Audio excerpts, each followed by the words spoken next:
One thing that we are witnessing already is dissension within the ranks in the McCain campaign, and we're starting to see this. There's a big article today in the New York Times, Sunday Magazine about it. There have been a bunch of other reports, people pointing fingers at each other about what went wrong with the McCain campaign, even before we get to the election. Why do you think that this has started so early and so publicly?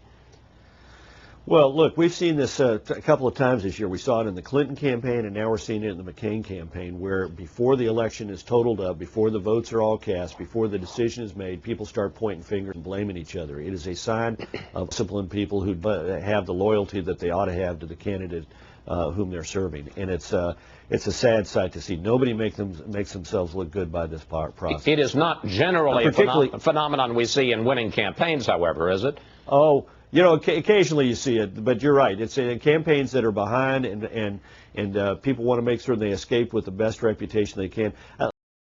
I think Governor Palin has been ill-served by some of the staff, and she's now particularly ill-served that they're shooting at her on background, saying things that I don't believe are true. And what's amazing, you showed that clip of her defending herself on the clothing. She didn't go to Neiman Marcus and buy the clothing. She didn't tell someone to go to the Neiman Marcus in Minneapolis. She was just nominated. She's vice president. He needs some clothes. They show up with these clothes. Why wasn't a staffer out there saying, you know what, I made a mistake? Well, since when does the staffers go into hiding and let Governor Palin be the one who has to explain it? It's a total disgrace the way the staff has ducked responsibility for this mistake, which was not her mistake. No one thinks, whatever people's criticisms of Governor Palin, no one thinks she lived high off a hog in Alaska and used to go to Neiman Marcus. That wasn't her decision. So I think the staff has ill-served her.